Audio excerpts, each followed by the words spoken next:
Dans cette vidéo, je vous présente une vidéo qui illustre une femme diplomate. Restez connectés. La diplomatie, nous l'avions dit, c'est le fait de savoir négocier. La personne diplomate, elle sait comment maîtriser ses émotions. Même quand la situation elle est critique, elle est grave, il ne va pas l'exacerber. C'est pour cette raison qu'il est conseillé d'être diplomate dans la vie. Le diplomate, lui, ne vise que la réconciliation. Il n'est pas là pour aggraver les situations, aggraver les circonstances ni les événements. Tandis que de l'autre côté, nous avons l'hypocrite. L'hypocrite, lui, ne maîtrise pas ses émotions. Il peut étouffer les émotions dans les buts de s'en servir pour détruire. Mais l'hypocrite accuse le diplomate d'être hypocrite, malheureusement. Pendant que le diplomate, lui, maîtrise les émotions. Ses émotions ne le détruisent plus. Il peut facilement chercher par quelle voie trouver les enjeux pour pallier à une situation. Tandis que l'hypocrite, lui, il étouffe ses émotions.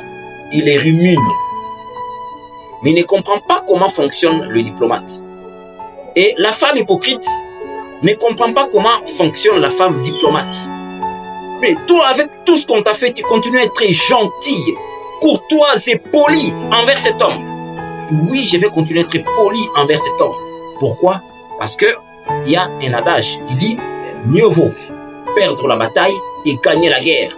Elle comprend tout simplement que si je dois me comporter, parce que ici, il y a une situation qui m'énerve et je dois rendre l'appareil à cette personne, parce que cette personne s'est mal comportée par rapport à moi, à ce moment-là, elle va gagner la bataille et perdre la guerre. Perdre la guerre, c'est perdre à long terme.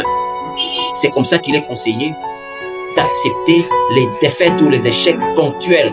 On dit, bon, ici je m'étais. Parce que l'objectif final, je finirai par gagner. Et beaucoup de personnes n'ont pas compris ça. C'est bien illustré dans cette vidéo.